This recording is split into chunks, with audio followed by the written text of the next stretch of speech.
ভালোবাসার সীমানা পেরিয়ে লিখেছেন প্রিয়স্মিতা তেহেজিব রায়, কণ্ঠে জান্নাতুল ফেরদৌস মুনিম।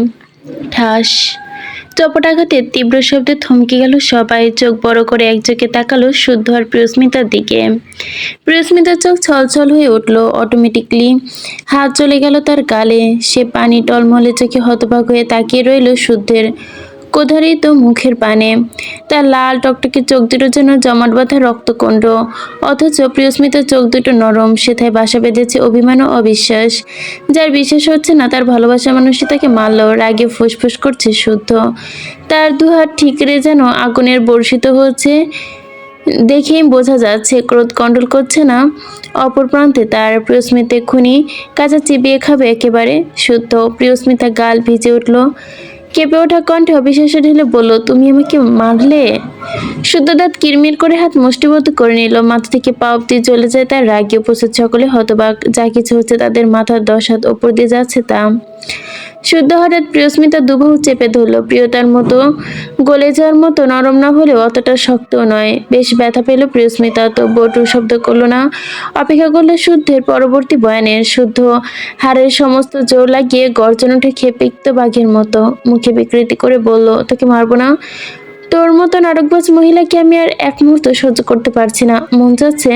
বলতে বলতে থেমে গেল শুদ্ধ। ধারালো চোয়ালের হাড়গুলো অভিনস্ত ইস্পাতে নেয় কঠিন। প্রিয়স্মিতা বিষময় ঝরা কণ্ঠে শুধালো, আমি নাটকবাজ? এমন কি করেছি আমি? আপনি আপনি কি বলছেন? শুদ্ধ কেন বলছেন এমন? প্রিয়স্মিতা এই না বোঝার ভান। শুদ্ধ উত্তপ্ত মস্তিষ্কে পেট্রোলের কাজ করলো, ধাক্কা দিয়ে সরিয়ে দিল প্রিয়স্মিতাকে, যেন সে পৃথিবী থেকে নিকৃষ্ট গৃহীত কোনো কিছু, যাকে ছুলে বা স্পর্শ করলে অস্পষ্ট হয়ে যাবে। ভালোবাসার মানুষটি চোখে মুখে নিজের জন্য স্পষ্ট ঘৃণা, কলিজা হাজারখান বেতাঘাত করার মতোই অনুভূত হলো প্রিয়স্মিতার। সে কিছু বলতে নিলেই শুদ্ধের কণ্ঠে রাজ্যের অনীহা আর ঘৃণা মিশিয়ে বলল, ওরে বাপরে, তুই নাটকবাজ না? তুই জীবনে পুলিশ হতে পারবি কি না? তবে অভিনেত্রী তুই জন্ম থেকেই। তোর মতো এত নিখুঁত অভিনয় কোনো অভিনেতা দ্বারা করা সম্ভব না। তোর ভাগ্য ভালো, তোর শুধু একটা চর মেরেছি, না হলে তুই যা করেছিস। এইটুকু বলতে পুনরায় ঘৃণায় মুখ ফিরে নিল শুদ্ধ। তিক্ত কণ্ঠ অবজ্ঞা নিয়ে বলে, ছি, বাসে একটা কুত্তা পাললেও তো মানুষের প্রতি তার মায়া জন্মে যায়, চাইলেও তো তখন আর তাকে তাড়িয়ে দিতে পারে না। মারা তো দূরের কথা, এখন ভাব তুই ঠিক কতটা নীচ আর নিকৃষ্ট। সামান্য মহান সাজার লোভে তুই এই কাজটা করতে পারলি? আচ্ছা, এই কাজটা করার আগে তোর একবারও বুক কাঁপলো না? একবারও চোখের সামনে ভাসলো না ওই মেয়েটার মুখ? একবারও মনে পড়লো না ওই মেয়েটার কথা? তুই তোর মিশন সাকসেস পেলেই ওই মেয়েটাকে আমাদের ওর সাথে দাফন করে দিতে হতো। আচ্ছা, ওই মেয়েটাকে কি তোর পর ছিল? ভালোবাসা তো নিখুঁত অভিনয় তুই কিভাবে করলি, কিভাবে পারলি ওই মেয়েটার জীবন উল্টাপাল্টা করে ধ্বংস করে দিতে, উঠে পড়ে লাগতে? তুই কি সত্যি ওর বোন? বিশ্বাস হয় না। অভিযোগগুলো ধাঁচে দেখো ঘটনা সারাংশ আন্দাজ করতে পারলো প্রিয়স্মিতা। প্রথমে কথাগুলো মাথার উপর দিয়ে গেলেও তবে এবার বেশ বুঝতে পেরেছে। কিন্তু ঘটনা যাই হোক, শুদ্ধের এই উগ্র আচরণ প্রিয়স্মিতার প্রতি প্রতিবাদী নারী সত্য মোটেও পছন্দ হলো না। ঝাড়া মেরে সরিয়ে দিল হাত। ভালোবাসার জন্য পৃথিবীর সমস্ত কিছু স্যাক্রিফাইস করলে এই বিষয়ে একটু স্যাক্রিফাইস করলো না প্রিয়স্মিতা? তেজি কণ্ঠে বলল, আমি কোনো অভিনয় করিনি ডক্টর চৌধুরী, আপনি বেশি বেশি বলছেন। যেটা আমার কাজ আমি সেটাই করেছি। তাছাড়া আমি কার সাথে অভিনয় করছি দেখাতে পারবেন? শুদ্ধ ঠোঁট বাঁকিয়ে বলল, ছি, এত বড় গলায় কথা বলছিস তো লজ্জা করছে না? কার সাথে অভিনয় করছি জানিস না? না, দেখিয়ে দেবো কার সাথে করেছিস। এই দেখ, ওর সাথে করেছিস, যার সর্বাঙ্গে মুখোশ পরে থাকিস, ভালোবাসার আধিক্যতা দেখাস। বলে হাতের তর্জনী তুলে প্রিয়তাকে দেখিয়ে দিল শুদ্ধ। প্রিয়তার চোয়াল ঝুলে হাঁ করে তাকিয়েছিল দুজনের দিকে, কিন্তু প্রশ্নবিদ্ধ আঙ্গুলটি নিচের দিকে ঘুরে যেতে চোখ বড় বড় হয়ে গেল। বিস্ময় পারল অনেকখানি, এরা কি বলছে, কি নিয়ে কথা হচ্ছে, আর এত রেগেই বাঁচে কেন? কয়েকজন ব্যতীত কারণগুলো কেউ বুঝলো না। সমগ্র আগ্রহ নিয়ে পরিবর্তী বয়ান শোনায় অপেক্ষায় সকলে।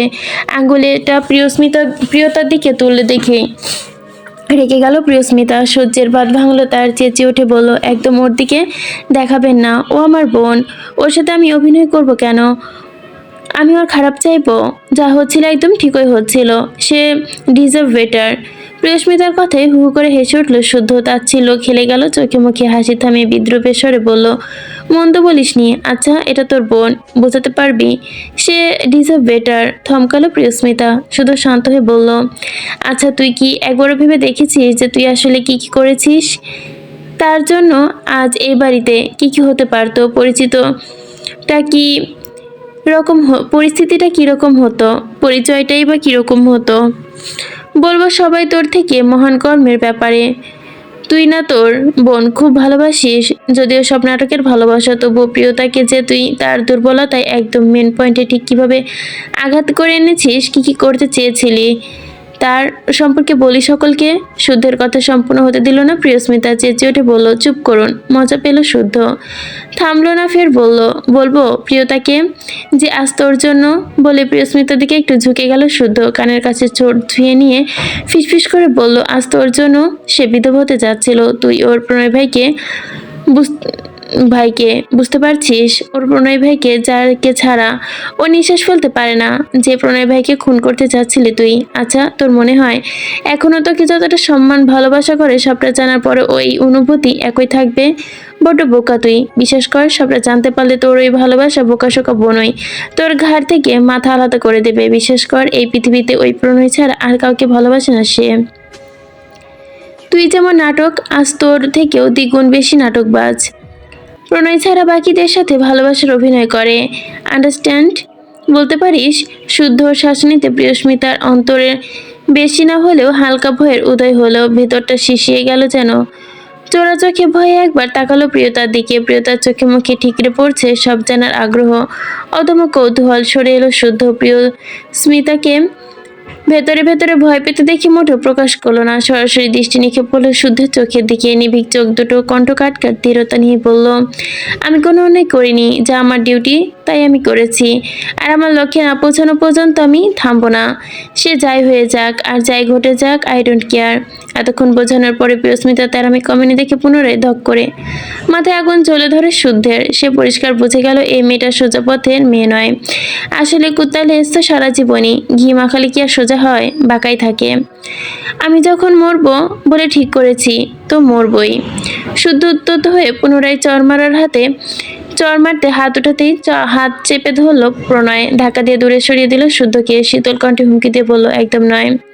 ক্রোধে ফেটে পড়ল শুদ্ধ। তেরে এসে চেপে ধরল প্রণয়ের কলার। প্রণয়ের মুখের কাছে মুখ নিয়ে চোখে চোখ রেখে শেষিয়ে বলল, এ ব্যাপারে একদম হস্তক্ষেপ করবি না তুই। যত দূরে থাকবি তোর জন্য ততই মঙ্গল। না হলে দেখছিস তো, তোর সত্যিটা ওর পর্যন্ত পৌঁছে দিতে আমার সময় লাগবে না। তাই বলছি, ধৈর্য পরীক্ষা নিবি না, দূরে থাক। প্রিয়তা আতঙ্কতে দুই হাতে মুখ চেপে ধরলো। দৌড়ে এসে সুদের হাত থেকে প্রণয়কে ছাড়ানোর চেষ্টা করতে লাগলো, কিন্তু পুরুষালী শক্তপোক্ত হাতের নিকট সে যেন এক নবজাতক। প্রণয়ের কলার থেকে সুদের হাত ছাড়িয়ে নিতেই কণ্ঠে গভীরতা তুলে, একদম বাড়াবাড়ি করবি না, এটা আমাদের বিষয়, আমরা দেখে নিব। শুদ্ধ ওর কথা কানে তুলল না। প্রিয়স্মিতার হাতের কবজি চেপে ধরে হিড়হিড় করে টেনে নিয়ে গেল বাড়ির বাইরে। প্রহেলিকা গার্ডেন এরিয়ায় দাঁড়িয়ে ফোনে একটা বিষয়ে কারোর সাথে আলোচনা করছিল। চোখে মুখে ভীষণ সিরিয়াস, কিন্তু আলোচনার এ পর্যায়ে কথা কাটাকাটি কানে আসতে থেমে গেল প্রহেলিকা। কুচকুচে ভুরুদয়ের ভাঁজ পড়ল দুটো। কান থেকে ফোনটা নামিয়ে আশেপাশে তাকালো। তার থেকে সামান্য দূরেই দাঁড়িয়ে তুলকালাম চেঁচামেচি করছে শুদ্ধর প্রিয়স্মিতা। শুদ্ধকে এই পরিমাণ ডেকে যেতে দেখে বেশ অবাক হলো প্রহেলিকা। কপাল চুলকে ব্যাপারটা বোঝার চেষ্টা করলো, কিন্তু না, পরিষ্কার বুঝতে পারলো না। ভাঙা ভাঙা কিছু শব্দ কানে আসছে। ফোন কেটে কৌতূহল নিয়ে সেদিকে পা বাড়ালো। প্রিয়স্মিতার যত কাছে এগোচ্ছে তত স্পষ্ট শুদ্ধ শব্দগুলো শুনতে পাচ্ছে কর্ণকুহরে। কয়েকটা কথা কানে যেতেই মাঝপথে থেমে গেল প্রহেলিকা। শরীর ঝাঁকি দিয়ে উঠলো। নিজের ঝামেলাটাই মতো ছিল যে তার প্রহেলিকার উপস্থিতি লক্ষ্যই করলো না।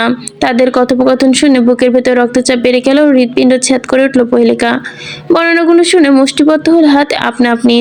ফর্সা চামড়ার ওপর দিয়ে ঘাড় এবং কপালের সবুজ শিরাগুলো ভয়ানকভাবে ভেসে উঠল। সে রক্তিম চোখে তাকালো প্রিয়স্মিতার দিকে, যেমন লক্ষ্য স্থির করে শিকার তার শিকারের প্রতি। শরীরের উত্তপ্ত রক্ত দাও দাও করে উঠেছে, যেন শিরাবে উদ্ভতের ময় ছুটে পড়েছে এদিক থেকে ওদিক। কথা কাটাকাটির এ পর্যায়ে হাতাহাতি পৌঁছে গেল। প্রিয়স্মিতা চিৎকার করে বলল, আমি যা করেছি বেশ করেছি। আমার সাথে তুমি এমন জঘন্য আচরণ করতে পারো না। আমি তোমার বউ। দাবি শুনে ক্ষণিক রাগ উবে গেল শুদ্ধের। প্রিয়স্মিতার সিরিয়াস চোখে মুখে থেকে হাসি চাপাতে পারল না। হা হু করে হেসে উঠল শুদ্ধ। হাসতে হাসতে গড়িয়ে পড়ার উপক্রম। প্রিয়স্মিতা ভরকালো। অজানা কারণে খুব ভয় লাগলো মনে। চিত্তে কৌতূহলে তাকিয়ে রইল শুভ্র পুরুষের পানে। আচম কণ্ঠহাসি থামিয়ে শুদ্ধ মুখের অদলে গম্ভীর চোখ বসিয়ে ঝেঁকে বসলো পরের ন্যায়। ধীরে তাচ্ছিল্যভাবে মাথা দুলিয়ে সম্মতি দিয়ে বলল, হ্যাঁ নিশ্চয়ই, তুই আমার বউ। তবে ভোর কুঁচকে নিল প্রিয়স্মিতা। তবে শুদ্ধ ভাবলেশীন ভাবে, তবে নকল বউ। হোয়াট? শুদ্ধের উত্তরে যেন পায়ের নিচের জমিন সরে গেল প্রিয়স্মিতার। মাথার উপরে ভেঙে পড়ল মস্ত আকাশ। হাত পা সমস্ত শরীর কেঁপে উঠল ঝাঁকি মেরে। অবিশ্বাসী চোখে মুখে ঘোলাটে বর্ণ ধারণ করেছে অজানা আশঙ্কা। কাপা গলায় বলল, কি বলছেন ডক্টর সাহেব? নকল বউ? শুধু ধূর্ত হেসে রয়েছে জবাব দিল, একদম নকল বউ। বিশ্বাস কর বউ পুরোটাই বেজাল্লা, এতটাও আসল না। আসলে হয়তো ভাবছিস তুই তুই হয়তো ভাবছিস আসলে তুমি হয়তো ভাবছো তুমি দুধে জল মেশালে, আসলে জল তো দুধ মেশানো হয়েছে। ঠোঁট দিয়ে চুকচুক শব্দ করলো শুদ্ধ। প্রিয়স্মিতা সব আত্মবিশ্বাস ভেঙে গড়িয়ে দিল মুহূর্তেই। ঝাপসা চোখে তাকিয়ে অস্ফুটভাবে, আমাকে ভালোবাসো না? শুদ্ধ বাক্যায় সে ভীষণ অপমানজনকভাবে প্রত্যুত্তরে করলো, হ্যাঁ। তুই কি আশা করেছিলিস মিথ্যা বলে ফাঁসিয়ে পরিচয় গোপন করে আমার বউ হয়ে যাবি? আমাকে নিজের প্রয়োজনে ব্যবহার করবি? এত সোজা? ডক্টর আবদ্ধ চৌধুরী শুদ্ধকে কেউ ব্যবহার করতে পারে না যদি না সে চায়। আর ভাবছিস আমি তোকে ভালোবাসবো? তোকে ভালোবাসার মতো কোনো কোয়ালিটি অবশিষ্ট আছে তোর মাঝে?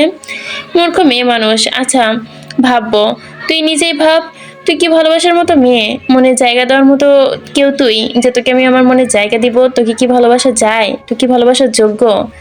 আচ্ছা আমার কথা ছাড়, তোর মতো ছলনাময়ী নারী কারো কি ভালোবাসা পাওয়ার যোগ্য? তুই ভালোবাসার মূল্য দিতে জানিস? দেখ পেছনে, তোকে যে ভালোবেসেছে, সত্যি ভালোবেসেছে, তার অন্তত তুই জ্বালিয়ে দিয়েছিস। যে তোকে ভালোবেসেছে সে হারে হারে টের পাচ্ছে তুই আসলে কি চিস। আর স্বপ্ন দেখছিস আমি তোকে ভালোবাসবো? আমার স্ট্যান্ডার্ডের কথাও নেই তুই। আসলে কিছু মেয়ে ধন দিতে হয়, মন দিতে নয়। Just like you. না তুই নিজের কাউকে ভালোবাসতে পারিস, না তুই কারো ভালোবাসা পাওয়ার যোগ্যতা রাখিস। সাধারণ মেয়েদের মধ্যে কি থাকে? সহজাত কোমলতা, মিষ্টতা, নম্রতা, ভদ্রতা, লজ্জাশীলতা, শালীনতা, নির্ভরশীলতা, ওগুলোর একটাও তোর মাঝে আছে? তুই কি এসব মেয়েদের মধ্যে পড়ি যাতে দেখলে ভালোবাসার জন্য বুক কাঁপে, ছুঁয়ে দিতে চাওয়ার জন্য অদম্য বাসনা গায়ে জ্বলে? নিজের দিকে তাকা, তোর মধ্যে কি আছে? মিথ্যাচার, ছলনা, বিশ্বাসঘাতকতা, নাশকতা, স্বার্থপরণতা, স্বেচ্ছাচারিতা। নিজের নামে নিজের ভালোবাসার মানুষের মুখ থেকে এতগুলো কথা সার্টিফিকেট শুনে প্রিয়স্মিতার অনুভূতিগুলো বোধহয় মরে গেছে। নিস্তেজ কণ্ঠে শেষবারের মতো জানতে চাইলো, তুমি কি সত্যি আমাকে কোনোদিন ভালোবাসোনি? ছি, তোর মতো কি মেয়েকে ভালোবাসবো আমি? সে একই উত্তর। শুদ্ধ ওর ভালোবাসার পবিত্রটুকু পায়ের তলে ফেলে পিষে ফেললো। সম্পর্কের আসল আয়নাটা প্রিয়স্মিতার মুখের সামনে ধরিয়ে বলল, শোন, তুই আমাকে ব্যবহার করেছিস তোর স্বার্থে, আর আমি তোকে ব্যবহার করেছি আমার স্বার্থে। তোর এই বাড়িতে ঢোকা লক্ষ্য ছিল, আর আমার তোর ওপর নজর রাখা লক্ষ্য ছিল। তোর এই বাড়ির মানুষকে বিশ্বাস অর্জন করার লক্ষ্য ছিল, আমার তোর বিশ্বাস অর্জন করার লক্ষ্য ছিল। তুই চেয়েছিলি প্রণয়কে মারতে, আমি চেয়েছিলাম তোর কাছে থাকা ইনফরমেশনগুলো হাতাতে। তুই তোর লক্ষ্যে মুখ থুবড়ে পড়লেও আমি কিন্তু পড়িনি। আমি আমার লক্ষ্যে ঠিকই সাকসেস। তোর হাতে থাকা সব ইনফরমেশন, পেপার, পেন ড্রাইভ সবকিছু আমার হাতে। তুই অদৃশ্যভাবে আমার সঙ্গে পাঙ্গা নিয়েছিলি। তোর আর আমার মধ্যে একটা অদৃশ্য ডিল ছিল, বুঝলি? বোঝাপড়া ছিল, কোনো বৈবাহিক সম্পর্ক ছিল না। তোকে আমি বিয়ে করিনি। যা হয়েছে তোর সম্পূর্ণ মিথ্যা ছিল। সবচেয়ে সাজানো ছিল তোর গুটিগুলো, আমি নিজের মতোই সাজিয়েছিলাম। আর হ্যাঁ, এই পোয়াতি সাজা নাটক বন্ধ কর। তোর পেটে যে বাচ্চা নেই সেটা আমি খুব ভালো করেই জানি। সবাই ঘোর খাওয়াতে পারলেও আমাকে পারবি না। আজ থেকে তুই তোর রাস্তায়, আমি আমার রাস্তায়, বলে হনহনিয়ে চলে গেল শুদ্ধ। প্রিয়স্মিতার মাথা যেন বিক্ষোভ ব্রহ্মট্ট আছড়ে পড়লো। ঠোঁট কাঁপলো মেয়েটার। দুঠোঁট কামড়ে ধরে চোখ বন্ধ করে থাকলো। সাথে সাথে গড়িয়ে পড়লো কয়েক ফোঁটা অশ্রু জল। এই দুফোঁটা নোনা অশ্রু শুধু চোখের পানি নয়, বরং নিজের দুর্বলতা শেষ হওয়ার কারণটুকু বিসর্জন দিল প্রিয়স্মিতা। বুকের ওপর পাহাড় চেপে ধরলো, কেমন যেন মুক্তির পাথর মতো বাতাস দোলা দিয়ে গেল তার ভেতর থেকে। এখন সে মুক্ত, তার আর কোনো দায়বদ্ধতা নেই। ঠিক 2 মিনিট পর চোখ খুলল প্রিয়স্মিতা। দুহাত মুষ্টিবদ্ধ, চোখ দুটো যেন আগুনের গোলা। লক্ষ্য আগের থেকেও বেশি তীক্ষ্ণ আর পরিষ্কার। এখন আর কোনো লক্ষ্য কেবল আবশ্যিতের প্রণয় না, আবদ্ধ চৌধুরীর শুদ্ধতার লক্ষ্য। দেশের সাথে অন্যায়ের পাশাপাশি নিজের সাথে অন্যায়ের কঠিন প্রতিশোধ নেবে প্রিয়স্মিতা। এক চুলো ছাড় দেবে না কাউকে। বিশ্বাসঘাতকদের জন্য চোখের পানি ফেলার মতো মেয়ে প্রিয়স্মিতা একটা নয়, ডাক্তার আবুদ্ধ চৌধুরীর শুদ্ধকে ভুগতে হবে। সবশেষে প্রিয়স্মিতার মনে পড়ে গেল সেদিন নির্বাণের বলে যাওয়া কথাগুলো। কেউ কাউকে কষ্ট দিলে বিশ্বাস ভাঙে, কোনোদিনও সুখী হতে পারে না প্রিয়স্মিতা। আজ তুমি আমার সাথে যেটা করলে, এমন না হয় সেটা একদিন তোমার সাথে হয়।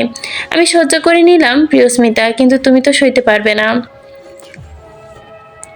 বাড়ির সকলে অবাক চিত্তে একে অপরের মুখ চাওয়াচাই করছে। তাদের বড় গলায় চিৎকার করে বাইরে গার্ডেন এরিয়ায় বেরিয়ে ড্রয়িং রুম পর্যন্ত শোনা যাচ্ছে। তবে আপসাইড পাথরের মোটা মোটা দেওয়ালের জন্য শব্দগুলো স্পষ্ট নেই। হাজার প্রশ্নের মাথায় চক্কর জট পাকিয়েছে প্রিয়তার। শুদ্ধ ভাইয়ার ইঙ্গিতপূর্ণ কথাগুলো বড় রহস্যময় লেগেছে। সে বুঝতে পারছে না শুদ্ধ ভাই আসলে কোন সত্যের কথা বারবার বলার চেষ্টা করছে। তার নিজের বোনকেই বা কিভাবে এবার জীবন নষ্ট করতে উঠে পড়ে লেগেছে। কি হচ্ছে কিন্তু এই কথাগুলো বিশ্বাস হলো না। প্রিয়তার বোন কি কখনো বোনের সাথে খারাপ চাইতে পারে? তাহলে আসল ব্যাপার কি? কি নিয়ে এত ঝামেলা করছে দুজন, আর কেনই বা এভাবে কামড়াকামড়ি করছে? নিচের দিকে তাকালো প্রিয়তা। ভাবনার অতলে হারাতেই দেখতেই পাশ ঘেঁষে দাঁড়ালো প্রণয়। লুকোচুরি আড়ালে কেমন কোমর জড়িয়ে ধরে টেনে নিয়ে গেল। সরু চিকন নাকটা টিপে দিয়ে নরম গলায় শুধালো, কি ভাবছো জান? ভাবনার ছেদ ঘটে প্রিয়তার চোখ উপচে পড়লো। ভীষণ গভীর দুটো চোখে এক সমুদ্র মায়া মিশিয়ে তাকিয়ে আছে তার ওইদিকে। প্রিয়তার চোখ নামিয়ে উৎকণ্ঠা নিয়ে বলল, শুদ্ধ ভাইয়ের কথাগুলো আমাকে ভীষণ ভাবাচ্ছে প্রণয় ভাই। উনি কিসের কথা ভুলে গেলেন? আবার কিসের বিপদ? প্রিয়তার উৎকণ্ঠা কোনো পর্যায়ে থেকে পর্যবেক্ষণ করে নীরব হাসলো প্রণয়। গা নিচে করে প্রিয়স্মিতার মাথায় চুমাইকে বলল, ধুর পাগলি, যা বলার বলুক, যে সমস্যা যে থাকার থাকুক, এসব নিয়ে তুই মাথা ঘামাচ্ছিস কেন? আমি তো আছি। যে দুর্যোগ আসুক আমি দু হাতে সামলে নেব। সারা দুনিয়ার ঝড়ে তাণ্ডবে উত্থাল পাথাল হয়ে যাবে, কিন্তু তুই তখনও নিশ্চিন্তে দণ্ডমগ্ন থাকবি এই বুকে। তো ছোট মাথায় এসব হাবি যাবি ভাবনার কোনো প্রয়োজন নেই। তুই সবসময় চঞ্চল থাকবি, বায়না করবি। আমি যতদিন আছি তোর একটা কাজ, আমার বুকে ঘাপটি মেরে থাকা। এসব দুনিয়ার জটলা সামলানোর জন্য আমি আছি না? প্রণয়ের আশ্বাস বাণী ঝরঝরে হাসলো প্রিয়তা। সকল কৌতূহল মরে গেল মুহূর্তেই। অবুঝ মন সায় জানালো, সত্যি তো সেসব হিবিজিবি ভেবে কেন মনকে উতলা করছে? সত্যি তার কাছে তো তার প্রণয় ভাই আছে। প্রণয় আর প্রিয়তা ঘরে যাওয়ার উদ্দেশ্যে সিঁড়ি দিয়ে পা বাড়াতেই অনুশ্রী বেগম ডাকে, বড় আব্বা। সোজা দাঁড়িয়ে বলল প্রণয়। অনুশ্রী বেগম ছুটে এলেন ছেলের কাছে। ছেলের হাত দুটো মাথায় বুলিয়ে দিয়ে গলায় বললেন, আমার আব্বা, তুই তো শুকিয়েছিস কেমনে? তুই কি একটুও খাওয়া দাওয়া করিস নি? শুনলাম অ্যাক্সিডেন্ট করেছিলিস। মায়ের কথা শুনে ঠিক কঠিন চোখে প্রেম আর প্রীতমের দিকে তাকালো প্রণয়। চোখ দেখে ঢোক গেল দুই ভাই। জোরপূর্বক হাসার চেষ্টা করে সুরসুর করে কেটে পড়ল। মায়ের দিকে তাকিয়ে প্রণয় মৃদু হাসলো। আম্মুকে জড়িয়ে ধরে আশ্বাস করে বলল, আম্মু আমি একদম ঠিক আছি। ছোট একটা অ্যাক্সিডেন্ট, তেমন কিছু হয়নি, দেখো একদম ঠিকঠাক আছি। ছেলের নিষ্পাপ মুখটা দেখে অনুশ্রী বেগমের মাতৃমন কেঁদে উঠল। এই একটা মাত্র ছেলে নিয়ে ওনার দুশ্চিন্তার শেষ নেই। এভরিথিং করতেই প্রেশার বাড়িয়ে ফেলেন তিনি। ওভার থিঙ্কিংটা যে তার খুব বেশি। অনুশ্রী বেগম ছেলের কপাল ঠোঁট ছুঁয়ে বললেন, তুই একদম ভাবিস না বাবা, কয়েকদিন তোকে ঠিকমতো খাওয়া দাওয়া করাবো, দেখবি আবারও আগের মতো ফিট হয়ে গেছিস। আম্মু আমি আগের মতোই আছি, স্টিল 85। চুপ কর ছেলে, এতটা বড় হয়েও যাসনি যে মায়ের চোখে ফাঁকি দিবি। আমি তোর পেট থেকে আসিনি, তুই আমার পেট থেকে এসেছিস। আম্মু, আহারে আমার বাচ্চাটা যে কেমন শুকিয়ে গেছে, গায়ের রংটাও কেমন চাপা হয়ে গেছে, চোখ দুটো গর্তে ঢুকে গেছে। পাশ থেকে তাল মেলালো প্রিয়তা, মাথা নেড়ে নেড়ে বলল, বড়াম্মু উনি একদমই খেতে চায় না, জানো উনি খাওয়া নিয়ে কত ঝামেলা করে আমার সাথে। একটু জড়াজড়ি করতে গেলে উল্টে আমাকে ধুমড়ে খাইয়ে দিয়ে চুপ করিয়ে দেয়। প্রণয় চোখ ছোট ছোট করে তাকালো বউয়ের দিকে। বউ তাকে সুযোগ বুঝে চিপায় ফেলার চেষ্টা করছে। বাঁক হাসলো প্রণয়। মাথা ঝুঁকিয়ে কানের কাছে ঠোঁট নিয়ে ধীর লয়ে বলল, শাশুড়ির তালে তালে তাল মেলানো হচ্ছে বুঝি? রোজ 6-7টা করে তো তোকেই খাই, সেটা বুঝি যথেষ্ট নয়? আচ্ছা ব্যাপার না, রুমে চল, সন্ধ্যা হয়ে এসেছে, ডিনারের আগে ইভিনিং স্ন্যাক্স। প্রণয় কথা শেষ করতেই মাথা নিচু হয়ে গেল। কোনো দিয়ে পেটে গুঁতা দিল প্রিয়তা। চাপা কণ্ঠে তাতে দাঁত চেপে বলল, চুপ করুন অশুভ লোক। নিঃশব্দে হাসলো প্রণয়। আবার ওপরের দিকে যেতে নিতেই বাগড়া দিল অনুশ্রী বেগম। কপাল কুঁচকে জানতে চাইল, ওদিকে কোথায় যাচ্ছিস দুজন? প্রণয় কণ্ঠস্বর ক্লান্তি। নিচের ঘরে আম্মু, ফ্রেশ হয়ে একটু রেস্ট নিতে হবে। তো ওইদিকে যাচ্ছিস কেন? ভুরু কুচকালো প্রণয়। তাহলে কোথায় যাব? আমাদের ঘর তো ওপরেই। অনুশ্রী বেগম দু হাত বুকে গুজে ছেলের দিকে তাকালো। মায়ের চাহনিতে ভরকালো প্রণয়। যত যাই হোক, মায়ের চাহনি দেখেই এখনো ছোটবেলার মতো ভয় লাগে। মনে হয় সে চুরি করতে গিয়ে ধরা পড়েছে। যাই আম্মু, চোখ নামিয়ে বলল প্রণয়। তুই মাত্র কদিন আগে পায়ের ব্যথা পেয়েছিস, হসপিটাল থেকে মাত্র এসে আবার ওপরে ওঠানামা একদমই চলবে না। এখন আর এত সিঁড়ি ডিঙিয়ে তুই 3 তলায় যাবি? তোদের জন্য ওই দিকের ঘরটা আমি গুছিয়ে রেখেছি, চুপচাপ চলে যা, আর ওপরের ঘরের দিকে পা বাড়বি না। মায়ের হুকুম শুনে মাথায় আকাশ ভেঙে পড়ল প্রণয়ের। দ্রুত অসম্মতি জানাতে নিলেই কঠিন চোখে তাকালো অনুশ্রী বেগম। প্রিয়তা ঢুক গেল। প্রণয়া তর্ক করতে যাবে, তার বাহু চেপে ধরে টেনে নিয়ে গেল উত্তরের দিকে ঘরটায়। বাড়ির সকলেও চলে গেলেন যার যার ঘরে। প্রণয় গটগট করে ঘরে ঢুকে ধারাম করে বিছানায় বসে পড়ল।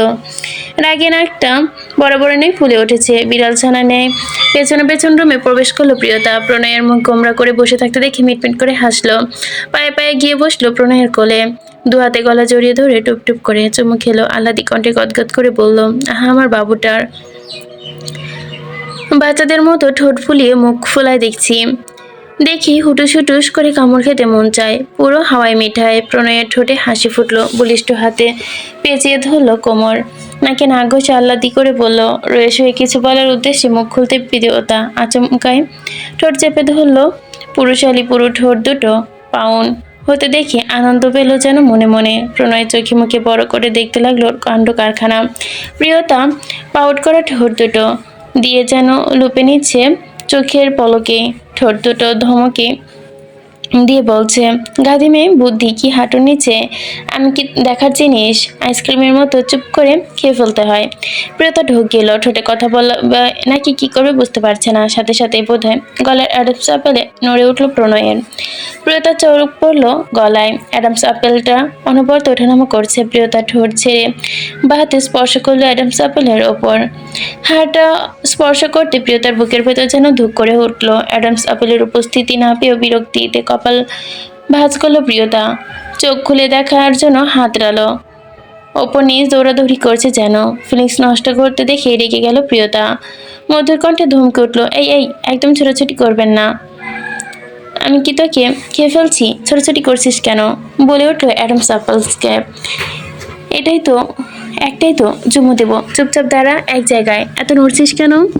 প্রিয়তার বাচ্চামি দেখে শব্দ করে হেসে ফেলল প্রণয়। প্রিয়তার মাথায় গাঁটটি মেরে বলল, আহা, গাধা পিটিয়ে কি ঘোড়া বানানো সম্ভব, কিন্তু তোকে পিটিয়ে মানুষ বানানো অসম্ভব। প্রিয়তা মাথা ঢালিয়ে অসহায় চোখে তাকালো। হাসি তালে তালে পুরুষালী শরীর ঝাঁকুনি দিয়ে উঠল। মুগ্ধ হলো প্রিয়তা। পলক্ষীনভাবে তাকিয়ে রইল এক ধ্যানে। প্রিয়তার বোকাশোকা চাহনি দেখে হাসলো প্রণয়। কিছুক্ষণ পর হাসি থামিয়ে ভুরু উঁচিয়ে বলল, হুম, কি চাই? প্রিয়তা ঠোঁট উল্টালো। তার স্পষ্ট স্বীকারোক্তি আদর। কোনটা, শর্ট নাকি মেন কোর্স? দুটোই। জবাব শুনে ঠোঁট কামড়ে হাসলো প্রণয়। চুলের খোপায় মুখ ডুবিয়ে দিয়ে বলল, মাথা খারাপ? এই ঘরে তোকে ছুঁয়ে আর তুই পুরো গোষ্ঠী শুদ্ধ মানুষ জড়ো কর। প্রিয়তা বোকা চোখে তাকিয়ে অবুজ গলা শুধালো, কেন মানুষ আসবে কেন? তোর জোরে জোরে শব্দ, ব্যঞ্জন বর্ণ, স্বরবর্ণ পড়ার তীব্রতা শুনে তারা ভাববে আমি হয়তো তাদের আদরের দুলালিকে চিবিয়ে খাচ্ছি। কোনো বর্ষা নেই। প্রিয়তা অবাক হলো। প্রণয়ের মুখের পানে তাকিয়ে বলল, এই স্বরবর্ণ ব্যঞ্জনবর্ণ কেন পড়বো? আবার কি ওসব শেখার বয়স আছে? এগুলো তো আমি স্কুলে ভর্তি হওয়ার আগে শিখে গেছিলাম। ঠোঁট কামড়ে হাসলো প্রণয়। আচানক করে চেঁচিয়ে উঠল প্রিয়তা। সাথে সাথে মুখ চেপে ধরলো প্রণয়। চাপা কণ্ঠে বলল, আস্তে, পাশের রুমে তো শ্বশুর শাশুড়ি আছে, নিচতলার রুমগুলো সাউন্ডপ্রুফ নয়, এক্ষুনি ছুটে আসবে। প্রিয়তা ঠোঁট ফাঁক হয়ে গেল। আপনি মুখ হাঁ করে ফেললো প্রণয়ের পানে তাকিয়ে। লোকটা চোখে মুখে শয়তানি খেলে গেল। প্রিয়তা অবাক হতে পারল না। একটা মানুষ যে কি পরিমাণ নষ্ট হতে পারে তা বোধহয় প্রিয়তা কল্পনার বাইরে। প্রণয় সুরভিত কণ্ঠে হালকা করে চুমু এঁকে নাক ঘষল নাক কানে লতিতে। ঠোঁট ফিরে ফিসফিস করে বলল, চল যান, আমরা আমাদের ঘরে চলে যাই। কতদিন হলো রুমটা দেখিনি, পেটটা খুব মিস করছি। প্রিয়তা বোধ করলো সেও বেডটা মিস করছে। আনমনে সম্মতি জানালো প্রিয়তা। মুখ লালাটে বলল, কিভাবে যাব? বড় আম্মু তো আমাদের দেখলে ধমকাবে, আবার এখানে পাঠিয়ে দেবে। তাহলে চল চুপি চুপি যাই, যেন না দেখে। রুমে ঢুকে দরজা লাগিয়ে দিব। বুদ্ধিটা মন্দ লাগলো না প্রিয়তার। ঘর থেকে বেরিয়ে সোফার আড়ালে লুকিয়ে পড়লো জামাই বউ। সতর্ক চোখে চুপচাপ উকি ঝুঁকি মারছে দুজনকেই একটা সোফার আড়ালে লুকাতে বেগ পেতে হলো। প্রিয়তার সামনে থাকতে নিতেই কোমর টেনে হাঁচকা টান দিল প্রণয়। হুমড়িয়ে বুকের উপর আঁচড়ে পড়ল প্রিয়তা। মুখ ঠেকলো গলার কাছে। সর্বশক্তি দিয়ে তাকিয়ে বুকের সাথে পিছু নিল প্রণয়। কিছুটা দূরে উষার অনুশ্রী বেগম নিজেদের মধ্যে কিছু একটা বলাবলি করছে, এদিকেই আসছে। বড় আম্মুর কণ্ঠ শুনে চোখ খিচে নিয়ে প্রণয়ের বুকে পড়ল প্রিয়তা। উষা উপরে চলে গেল আর অনুশ্রী বেগম চলে গেলেন রান্নাঘরে। প্রিয়তা প্রণয়ের বুকে মুখ গুজে অবস্থায় সুরসুর করে বলল, উফ, আপনার গায়ের গন্ধটা এমন ছাঁচানো কেন প্রণয় ভাই? পাগল পাগল লাগে আমার। আরেকটু জোরে চাপলে তোর হাড্ডি আর মাংস আলাদা হয়ে খুলে যাবে। বিয়াদব, আরেকটু অপেক্ষা কর, কিছুক্ষণ পর দেখাবো। চুপ চুপ, একদম পচা কথা বলবেন না, অসভ্য লোক। ইস কত ঢং। পেটে খিদে মুখে লাজ মহারানীর। প্রিয়তা মুখ কাঁদো কাঁদো হয়ে এলো এবার।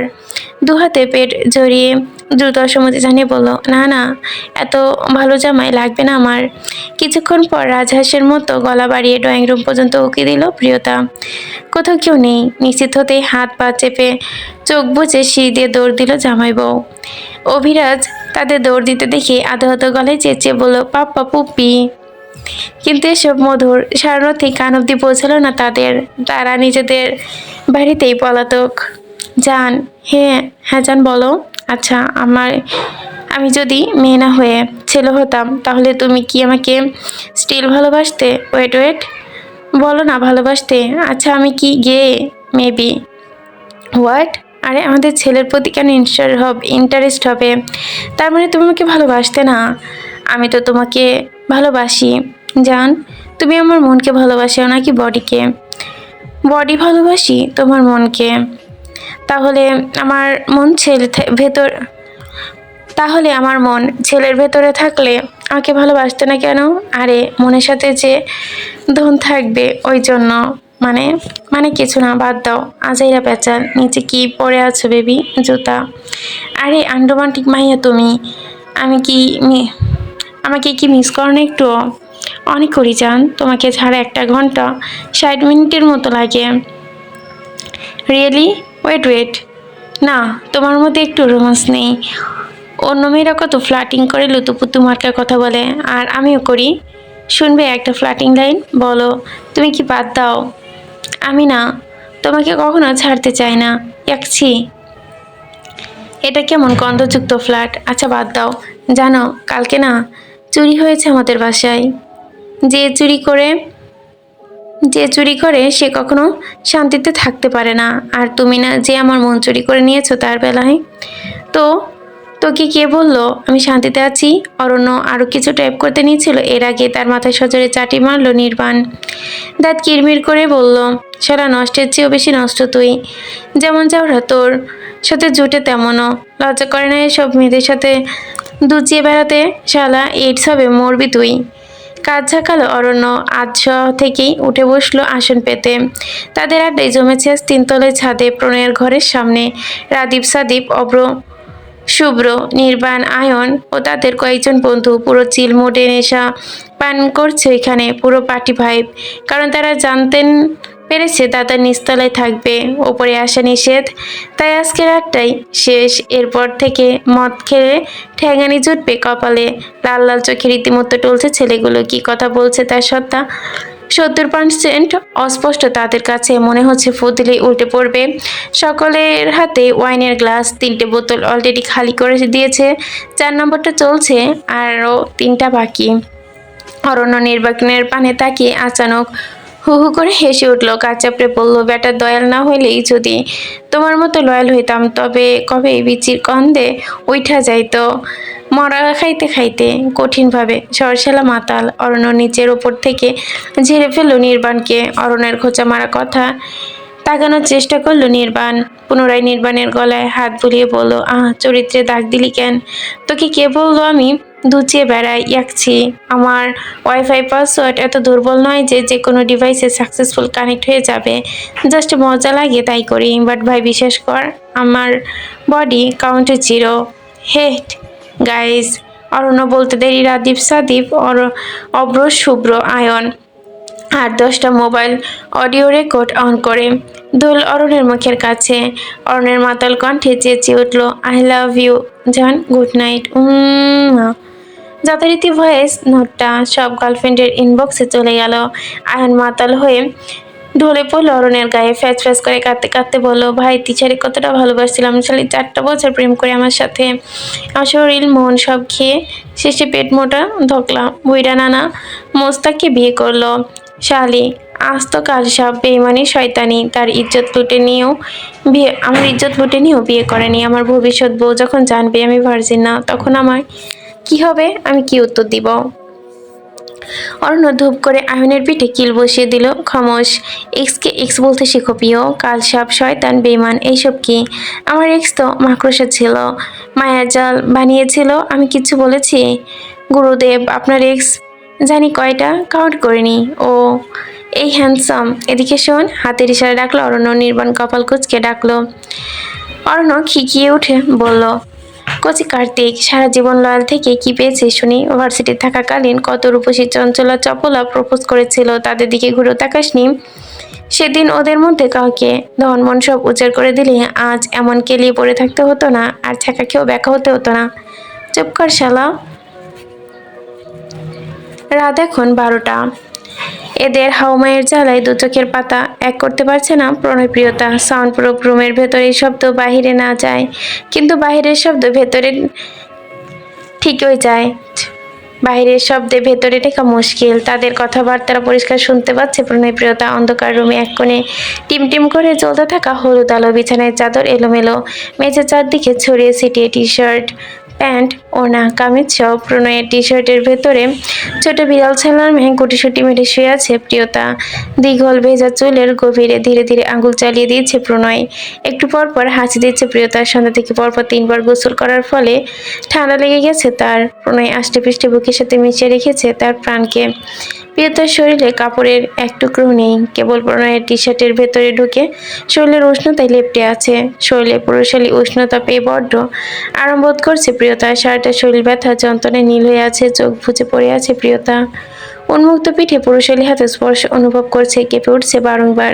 ঘাড়ের পাশে কানের লতিতে আশ্রে পড়ছে তপ্ত শ্বাস প্রশ্বাস। চোখ বুঝলে শোনা যায় এক গভীর তবে অত্যন্ত কোমল কণ্ঠ, আমার বুকে ঘুমা চান, আমার ময়না পাখি, নিশ্চিন্তে ঘুমা। প্রিয়তা সিক্ত বুকে না ঘুষলো, চোখ বুঝে ঘুমের রাজ্যে পাড়ি জমাতে গেলে বাইরে থেকে পুনরায় হট্টগোলের শব্দ ভেসে এলো। এবার মেজাজ হারালো প্রণয়ের, আগে দাঁত চাপলো। প্রিয়তা কানে কানে ফিসফিস করে বলল, তুই 2 মিনিট অপেক্ষা কর যান, এক্ষুনি আসছি বলে যত্ন সহকারে প্রিয়তার ছোট্ট শরীর কম্পিউটারে মরিয়ে ঘর থেকে বেরিয়ে গেল প্রণয়। ছাদের কোণ ঘেঁষে বাসায় একটা কঞ্চি তুলে নিয়ে উত্তর দিকে গেল।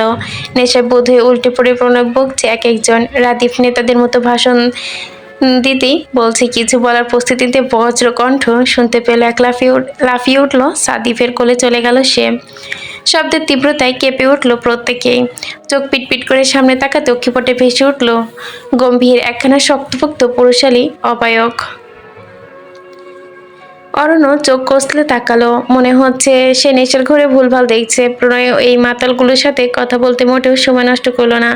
তার নীতিতে আবার কথা কম কাজ বেশি, তাই কাজে লেগে পড়লো। এগিয়ে এসে আচানক ধোলাই দিতে লাগলো সবগুলোকে। পিঠে কঞ্চির আঘাত পড়তে চ্যাং মাছের মতো লাফিয়ে উঠলো এক একজন।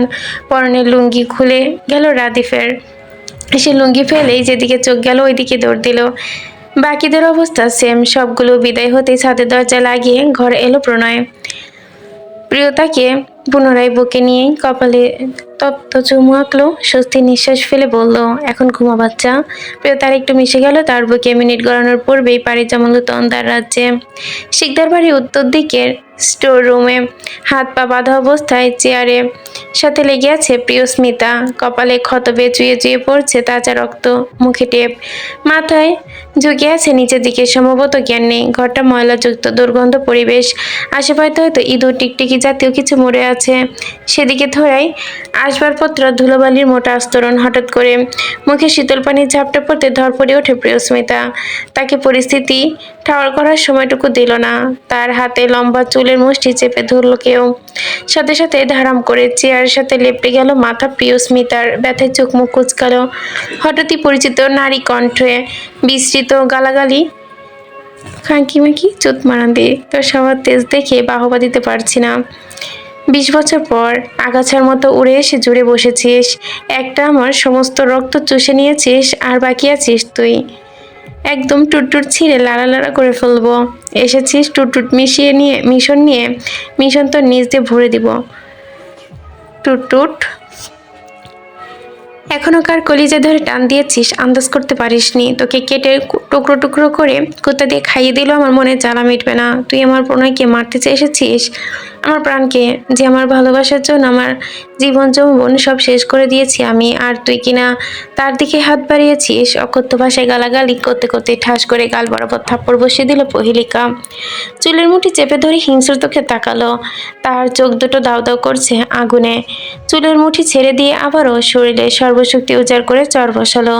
তবে প্রিয়স্মিতা প্রিয়তার মতো মোটেও ননি মাখনের নয়, সে অল্প আঘাতে মরে পড়বে।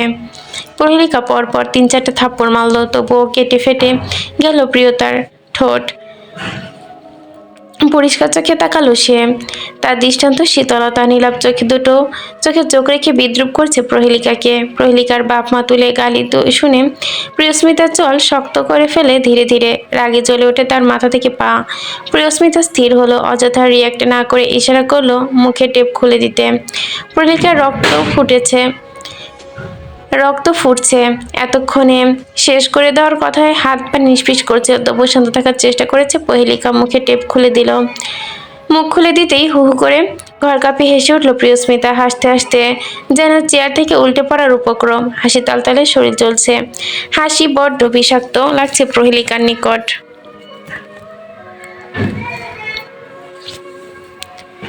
হেই লুজার মহিলা, আরেকবার আমার গায়ে হাত তুলবি না, তাহলে এমন মার মারবো যে বাপের জন্মেও ভুলতে পারবি না। শুধু তুই চর থাপ্পড় পর্যন্ত সীমাবদ্ধ, আর আমি ট্রেনিং প্রাপ্ত। এক রান পায়ের উপর দিয়ে আরেক রান টান দিয়ে ছিঁড়ে তোর সবাই দুভাগ করে ফেলবো। কোন শালার জন্য আমার গায়ে হাত তুলছিস? হ্যাঁ, চটপাট করছিস কার জন্য? ও মরলে তোর কি, আর বাঁচলেই বা তোর কি? তোর তো 5 পয়সাও লাভ নেই। তোকে তো দেখতেও পারে না, ধনও দিচ্ছে না, মনও দিচ্ছে না। তাহলে তোরা তো কিসে চালা? তোর তো থু দিয়ে কোনো দিন দেখে না, বাসি পান্তা ভাত ভেবে ছুঁড়ে ফেলেছে কবে। আর তোর চোখের সামনে হাঁটুর বয়সে একটা মেয়েকে নিয়ে বিছানা গরম করছে প্রতিনিয়ত বিরিয়ানি ভেবে, দিনে 10 বার গিলে খাচ্ছে। আর তুই 31 বছর বয়সে এখনো ভার্জিন। পৈচাসিক বাঁকা হাসি আসলো প্রিয়স্মিতা। প্রহেলিকা অন্যমনস্কতার সুযোগ নিয়ে দুপায়ের ফাঁকে পা ঢুকে ল্যাং মেরে ফেলে দিল, মুখ থুবড়ে পড়ল প্রহেলিকাকে ফেলে পুনরায় ঘর কাঁপিয়ে হেসে দিল প্রিয়স্মিতা। প্রহেলিকা প্রচণ্ড ব্যথায় খেপলো, মেঝে থেকে উঠে সজোরে চেপে ধরল প্রিয়স্মিতার গলা। চোখ লাল করে বলল, এখনো তোর আর আমার পার্থক্য। তুই তো ধন পেয়ে খুশি, তুই কিভাবে বুঝবি ভালোবেসে কি পেয়েছি? ভালোবাসা তো তোর একটা চাহিদা, ধন। খাস বাংলায় দুচে দিচ্ছে তোকে। শোন, পুরুষ মানুষ চাইলে তার সাথে শুতে পারে, এটা কোনো বড় ব্যাপার না। তুই যদি ভাবি ধন পেয়ে জিতে গেছিস, বড্ড বোকা তুই। বিয়ের আগে শরীর বিলিয়ে দিয়েছিস। তোর আর বাজারি মেয়েদের মধ্যে কোনো পার্থক্য নেই। বলেই তার দিকে তীক্ষ্ণ চোখে তাকালো প্রহেলিকা। তার ছিল এক হাসি আসলো সে। আর কি বলবো, আমাকে ধন দেয়নি, মনও দেয়নি, তাহলে আমি কেন ভালোবাসি? এটা তোর ঘিলুতে কোনোদিনও ঢুকবে না, কারণ তুই ভালোবাসা বুঝিস না। আসলে কি ভালোবাসা জানিস? তোর কাছে ভালোবাসা মানে মিষ্টি দুটো কথা আর ধুচে দেওয়া, আর আমার কাছে ভালোবাসা মানে অনুভব করা, তার মুখ দেখে পরাণ জুড়ানো। তুই এসব বুঝবি না। তোকে আর মারবো কি, দেখেও করুণা লাগে। বাট তোকে মারার জন্য এখানে বেঁধে রাখিনি। পুরো কোচকালো প্রিয়স্মিতা সন্ধিয়ান কণ্ঠে বলল, তাহলে কি? প্রহেলিকা কয়েক পলক চুপ থেকে অতপর বলল, সাদমান শীতের খলিল শিকদার, সাজেদ শিকদার, আর এই গোটা পরিবারে। সকাল সকাল হাই তুলতে তুলতে সিঁড়ি বেয়ে নেমে আসছে প্রিয়তা। চোখ দুটো টুলু টুলু, অতিরিক্ত ঘুমের কারণে ফুলে উঠেছে চেহারা। গাল দুটো বাচ্চাদের মতো ফুলো ফুলো। পরনে একটা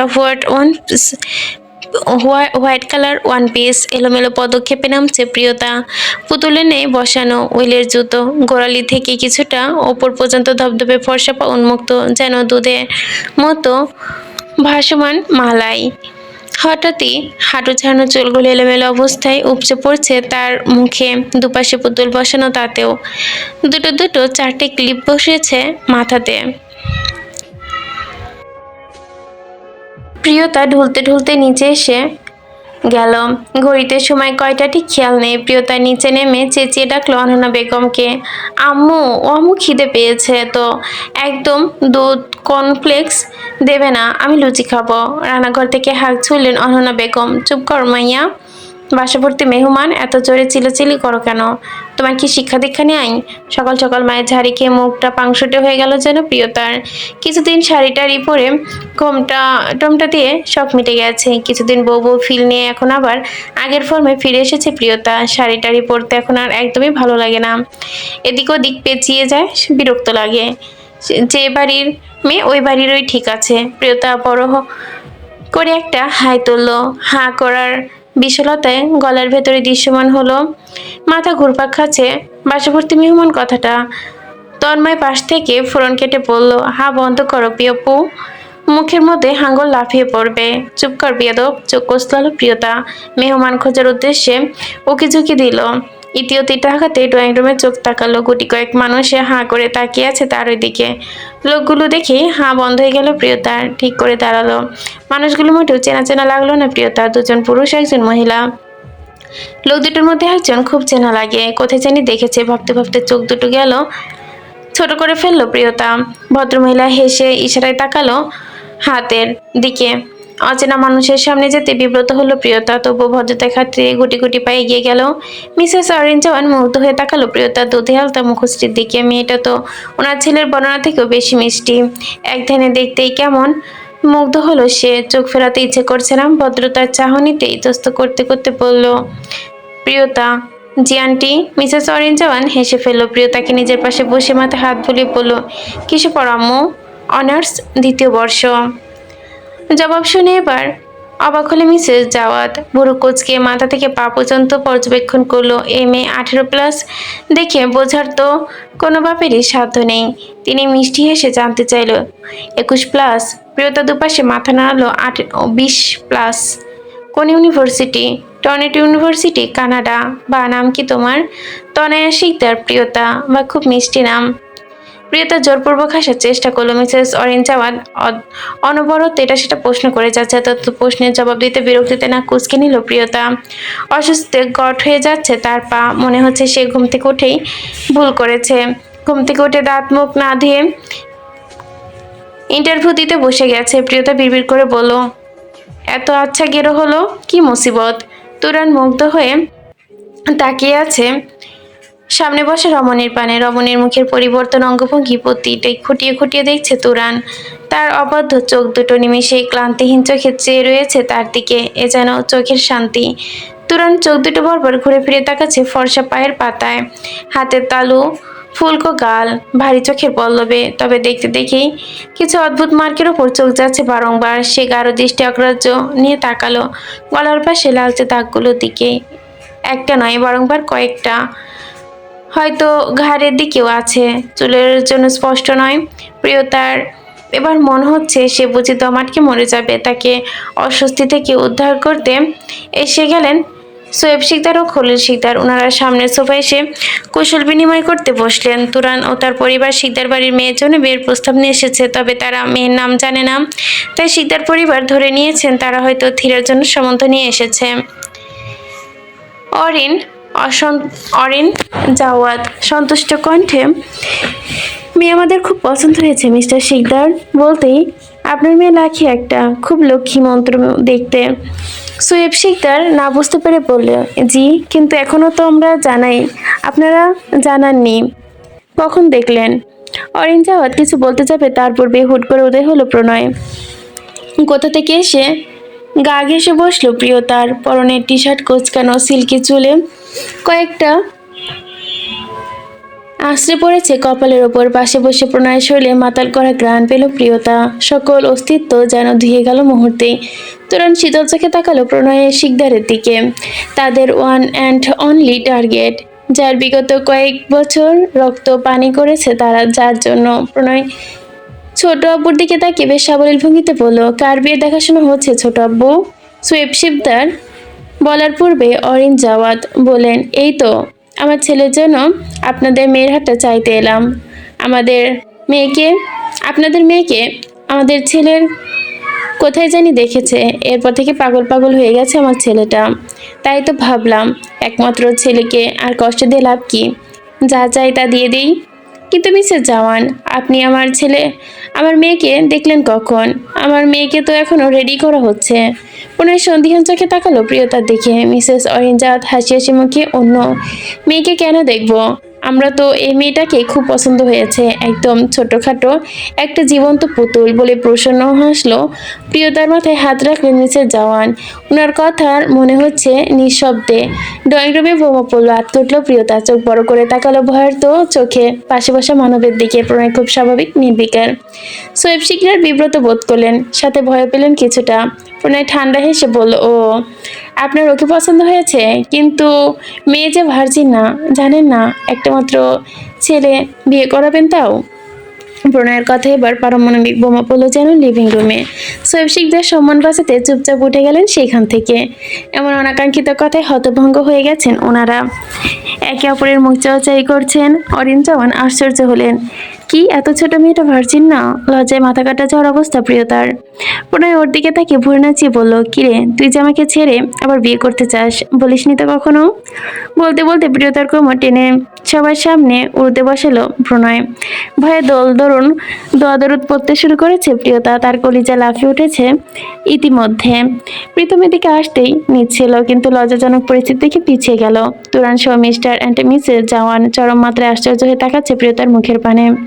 সবার এমন বিস্ময় দেখে ভীষণ লজ্জায় ঘামতে শুরু করেছে প্রিয়তা। ছটফট করতে করতে ফিসফিস করে বলল, উফ, ছাড়ুন না প্রণয় ভাই, সবাই দেখছে। নিজের সাথে আরেকটু পেঁচিয়ে ধরে ধমকে উঠল প্রণয়, একদম চুপ, বসে থাক। তোর বিয়ের প্রস্তাব এসেছে তো প্রথম স্বামীর সম্মতি ছাড়াই বিয়ে করে নিবি?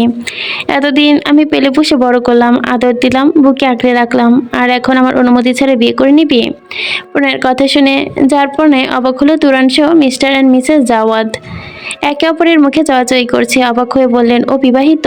ঠোঁট কামড়ে হাসলো প্রণয়, নির্লিপ্ত কণ্ঠে বলল, She is not a marriage. She is my life partner, my soul partner, my bed partner, everything. You are understand for time lost night. আর কিছু শুনতে চান? লজ্জায় অস্বস্তিতে চোখ মুখ তুলে তাকাতে পারছে না প্রিয়তা। চোখ মুখ খিচে প্রণয়ের বুকের সাথে লেপ্টে আছে। প্রিয়তা শিকদার বাড়ির সকলে দূরে দাঁড়িয়েছিল, লজ্জায় তাদের মাথা নিচু হয়ে গেছে। প্রণয়ের কণ্ঠে চাপা ক্ষোভ উপরে নিয়ে বলল, আল্লাহর দুনিয়ায় এত তো মেয়ে থাকতে খুঁজে খুঁজে আমার বউটাকে চোখে পড়লো বউ বানানোর জন্য। লজ্জার অপমানে চোখ মুখ কুচকে গেল, লাল হয়ে গেছে চোখ মুখ তুরানেরও। তার পছন্দের রাজকন্যা শেষমেশ কিনা একটা ক্রিমিনালের বউ ভাবতে লজ্জে আগুন লেগে গেল ওর। যোগ্যতা এমন রাজকন্যা পোষার কখনোই না। মনের গহীনে প্রচণ্ড হিংসা টানা বাঁধলো, ছিনিয়ে নেওয়ার প্রবৃত্তি জাগলো মনে। প্রণয় এবার সরাসরি তাকালো তুরানের দিকে, বাঁকা হেসে বলল, আমার দুর্বলতায় নজর দেওয়া খুব বাজে মসুল চুকাতে হবে sub inspector Turan Jawad. Okay guys, tata. চল যান। বেডশিটটা সাদা না কালো ভুলে গেছি, চল একসাথে দেখে আসি। বলে প্রিয়তাকে কোলে তুলে ধপধপ পা ফেলে সিঁড়ি বেয়ে উপরে উঠে গেল প্রণয়। বাড়ির সকলে চরম লজ্জায় ততস্থ। তাদের ছেলের মুখে কোনো কালেই কোনো ফিল্টার নেই। আর এরাও বা কেমন মানুষ, কার জন্য সম্বন্ধ নিয়ে এসেছে, একটু খোঁজ নিয়ে আসবে না? প্রণয়ের শীতল হুমকিতে চরম রাগে লাল হয়ে গেছে তুরান। হাত মুষ্টিবদ্ধ হয়ে দৃঢ় প্রতিজ্ঞা করেছে, যেটা সে নিজের করে ঠিক করবে সেটা নিজের করেই ছাড়বে। এই রাজকন্যা একদিন তারই হবে, এই তুরান জাওয়ানের প্রমিস সেটা। প্রণয় রুমে এসে প্রিয়তাকে বিছানায় ছুরি মারল, রাগে গজগজ করতে করতে চলে গেল বারান্দায়। প্রিয়তা মনে হচ্ছে আজ অন্তত 1 বছর এই ঘর থেকে বের হতে পারবে না, না পারবে কাউকে মুখ দেখাতে। লজ্জায় প্রিয়তার নাক দিয়ে ধোঁয়া বের হচ্ছে। ইস, একটা মানুষ এত নির্লজ্জ কিভাবে হতে পারে? প্রণয় বারান্দায় দাঁড়িয়ে কল লাগালো জাভেদের নাম্বারে। প্রথম রিং হওয়ার সাথে সাথেই ধরে ফেললো জাভেদ। ঘুম ঝরানো কণ্ঠে বলল, ইয়েস স্যার। ঠিক 20 মিনিটের মাথায় কালো রঙের ব্ল্যাক টরেটো গাড়ি রায়পুর সদর গলি মুখে ঢুকবে। তার 2 সেকেন্ডের মাথায় গাড়িটিতে বোমা মেরে উড়িয়ে দিবি। জাভেদের পঞ্চেন্দ্রিয় সম্পূর্ণ সক্রিয় নয়। সে আধা ঘুমে অবস্থায় কথাগুলো বলছিল প্রণয়ের সাথে, কিন্তু অর্ডার কানে আসতেই বিছানা থেকে হুমড়ি খেয়ে মেঝেতে পড়েছে। সকাল সকাল কার মুখে আবার বোমা মারতে হবে? এই তার ছেলে লোকটা। জাভেদ ঢোক গিলে বলল, বক্কাল্লো গাড়ি তো অনেক আছে স্যার। কার গাড়ি বলতে ভালো হতো। সাব ইন্সপেক্টর তুরান জাওয়াত নাম শুনে সুরসুর করে সম্মতি জানিয়ে বলল, ইয়েস স্যার। কি কেন কি জন্য কিছু জিজ্ঞাসা করলো না। প্রাণের মায়া আছে তো তার নাকি? জি স্যার, তাহলে রাখি। দাঁড়াও। জি স্যার। তুরান জাওয়াতকে গাড়ি থেকে বের করে বোমা মারবে আর তার বাবা মা সহি সালামতে তুরস্কে পৌঁছে দিবে। আর তুরান জাওয়াতকে কি করব স্যার? ঠোঁট বাঁকিয়ে হাসলো প্রণয়। স্পেশাল থেরাপি দেওয়ার জন্য ভয় নেই, প্রাণে মারবো না। তবে কথার আগাগোড়া রহস্য গন্ধে ভেজালো, ঢোক গিলল, ভিজিয়ে নিল ঠোঁট। তবে তবে সময় হলে দেখতে পাবে। তবে তোমাকে যে আমি কি করব আমি নিজেও জানি না। মন চাচ্ছে জামা কাপড় ছাড়িয়ে নিয়ে একটু করে চৌরাস্তার মোড়ে দাঁড় করিয়ে রাখি। ধমক শুনে কেঁপে উঠলো জাবেদ।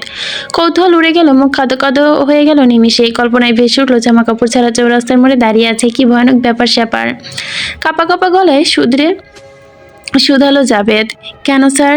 কেন মানে? তুমি থাকতে আমার বাসায় আমার বইয়ের জন্য বিয়ের প্রস্তাব আসে কোন সাহসে? প্রণয়ের এই কথা শুনে সমস্ত ঘুম ছুটে গেল জাবেদের। লাফিয়ে উঠলো বসা থেকে, মুখ ফসকে বলল, ইন্নানিল্লাহ, shut up idiot. Sorry sir. Jabed. জি স্যার। যেটা করে আসতে বলেছিলাম করেছো তো? কি করতে বলেছিলেন স্যার? দাঁত কটমট করলো প্রণয়। চিবিয়ে চিবিয়ে বলল, হসপিটাল কর্তৃপক্ষের ক্ষতিপূরণ বাবদ যত হয় দিতে বলেছিলাম। দিয়েছো? কিসের ক্ষতিপূরণ স্যার? আহাম্মক। আজকে 20 লক্ষ টাকা পে করে দিবে। কিন্তু স্যার কেন? 20 দিনে ওদের 12খানা বেড নষ্ট হয়েছে, যেগুলোর মূল্য না দিয়ে চলে এসেছো। একবার শুধু নাগালে পাই তোমার খবর করে ছাড়বো বলে খট করে ফোন কেটে দিল প্রণয়। মাথা হাত দিয়ে বসে পড়লো জাবেদ। হাত পা ধরে গড়াগড়ি খেয়ে কান্না করতে ইচ্ছে করছে তার। হিটলার বস্তাকে কোনোদিনই কোনোভাবে তার বইয়ের কাছে যেতে দেয়নি, আটকে রেখেছে নিজের ফার্ম হাউসে। জাল ছাড়া মাছের মতো বউ ছাড়া জাবেদ একলা বাড়িতে ছটফট করে মরেছে। অন্যদিকে তার হিটলার বস বউ নিয়ে রোমান্স করেছে। বলি কি এসব কি ধর্মে সইবে না। আরে কপাল, আজকাল ভালো মানুষের ভাত নেই। আফসোস করতে করতে নিজের কপাল দলে ঠুকতে দিল জাবেদ, আর ব্যথায় পেল কপাল। ডলতে ডলতে বলল, আল্লাহ, এই নির্যাতন তো নেওয়া যাচ্ছে না। কতবার বললাম, কিসমতের দানা ফুরিয়ে গেল। তবুও এই জালিমের বসের হাতে নিপীড়ন নির্যাতন বন্ধ হলো না। ফোন কেটে বারান্দা থেকে ঘরে এলো প্রণয়। প্রিয়তা উল্টো হয়ে কনফোর্টার মুড়ি দিয়ে পড়ে আছে। লজ্জায় সে চোখ মেলেও তাকাতে পারছে না। প্রণয় বাঁকা হাসলো। বেড সাইড টেবিলে ফোন রেখে কনফোর্টারের সাথে ঢুকে পড়লো। পেট চেপে ধরে একদম কাছে নিয়ে এলো নিজের প্রাণ পাখিকে। ফিচেল কণ্ঠ শুনে পা থেকে মাথা পর্যন্ত শিরশির করে উঠল প্রিয়তার। Come on baby, I will punishment you. দেখুন। দেখতে তো চাই, যান, ফিরে আসো এদিকে। প্রিয়তা তর্ক করলো না, নিঃশব্দে ফিরে মুখ গুজলো প্রণয়ের গলায়। বিচরণ বাড়তে থাকলো, শ্বাস আটকে আসলো প্রিয়তা। দুপুর গড়িয়ে বিকেল। পরপর 4টা সার্জারি শেষ করে প্রচণ্ড ক্লান্ত বিধ্বস্ত শরীর নিয়ে বাড়ি ফেলল শুদ্ধ। রুমাল দিয়ে কপালের ঘাম মুছে দরজার দিকে তাকাতে কলিং বেল বেজে উঠল। পরপর কয়েকবার দরজা খুলতে দেখলো আরতি বেগম। চোখে মুখে ভয়ের ছাপ স্পষ্ট। সদর দরজা পেরিয়ে লিভিং রুমে পা রাখতে থমকে গেল শুদ্ধ। কপাল কুঁচকে গেল আপনা আপনি। সবার সামনে চোখ গেল বাঁ দিকে বসা নারী মূর্তির দিকে, যার ঠোঁটে ঝুলছে ধূর্ত শয়তানি হাসি। পুলিশ অফিসার শুদ্ধকে দেখে বসা থেকে দাঁড়িয়ে এগিয়ে এলেন। বাসার সবাই আরেক দফায় সার্কাস দেখার অপেক্ষা করছে। বাড়িতে নয় যেন চিড়িয়াখানা। উপস্থিত সকলেই কেবল প্রণয় ছাড়া। অফিসার শুদ্ধের দিকে অ্যারেস্ট ওয়ারেন্ট এগিয়ে দিয়ে বলল, আপনার বিরুদ্ধে রেপের চার্জ লাগানো হয়েছে ডক্টর চৌধুরী। মিস মেহেরিমা শিকদার প্রিয়স্মিতা অভিযোগ করেছে আপনি তাকে জোর জবরদস্তি করে ফিজিক্যাল অ্যাটাস্ট করেছেন, এমনকি মস্তিষ্ক ঘেটে খিচুড়ি হয়ে আছে। তার উপরে সব আজগুবি অভিযোগ শুনে মেজাজ বিগড়ল শুদ্ধের। তবে মোটেও চিৎকার করলো না। ঠোঁটে কুড়ো হাসি ফুটিয়ে একবার তাকালো সবার দিকে। সকলের চোখে মুখে বিব্রত ভাব স্পষ্ট। ঠোঁটের হাসি প্রসারিত হলো শুদ্ধের। কোনো লুকোচুরি ছাড়া ভাবলেশন কবে বলল, রেপ সিরিয়াসলি অফিসার? আমি মিস মেহেরিমা শিকদার প্রিয়স্মিতার সাথে বহুবার ইন্টিমেট হয়েছি, কিন্তু সেটা রেপ নয়। আমি তো জানতাম জোর জবরদস্তি সেক্সুয়াল টেস্ট করাকে রেপ বলে, বাট মিস মেহেরিমা শিকদার প্রিয়স্মিতার ব্যাপারটা বোধহয় কিঞ্চিৎ ভিন্ন ছিল। উনি তো আমার সাথে এভরি মোমেন্ট এনজয় করেছে। প্রতিটা ইন্টিমেন্টে আমার সাথে ওনার অ্যাটাচমেন্ট ছিল দেখার মতো। আমার রাইট মিস প্রিয়স্মিতা? একটু থেমে সরাসরি প্রিয়স্মিতার চোখের দিকে তাকালো শুদ্ধ। বাড়ি ভর্তি সকল আরো বেশি অস্বস্তি বোধ করলো। এ বাড়ির ছেলেগুলোর মুখে ফিল্টার নেই। বাড়ি বড়দের সামনে তখন লাগাম ছাড়া কথা বলে প্রিয়স্মিতা। সবার দিকে তাকিয়ে সামান্য বিব্রত বোধ করলো। অফিসার প্রিয়স্মিতার দিকে তাকিয়ে বলল, এটা কি সত্যি মিস প্রিয়স্মিতা? আপনি এবার কনসেন্টের পার্থক্য বোঝে না? শুধু বাঁকা এসে ফের বলল, সেক্সুয়াল ইন্টারফোর্স যখন পারস্পরিক সম্মতিতে হয় তখন সেটাকে আর যাই হোক রেপ বলা চলে না অফিসার। আমার মনে হয় মিস প্রিয়স্মিতা আপনাকে তার উত্তেজনাময় মুহূর্তগুলোর কথা বলতে ভুলে গেছে। কোনো ব্যাপার না, আমার রুমে ডে 1 একটা হিডেন ক্যামেরা আছে, ওইটা ফুটেজ চেক করলেই দুধ আর পানি আলাদা হয়ে যাবে। ওইখানে ওনার উন্মাদনার এমনি মোমেন্ট ক্যাপচার করা আছে। কি ঠিক বললাম তো মিস প্রিয়স্মিতা শিকদার? দেখবেন নাকি সেই ভিডিও ফুটেজগুলো? কারণ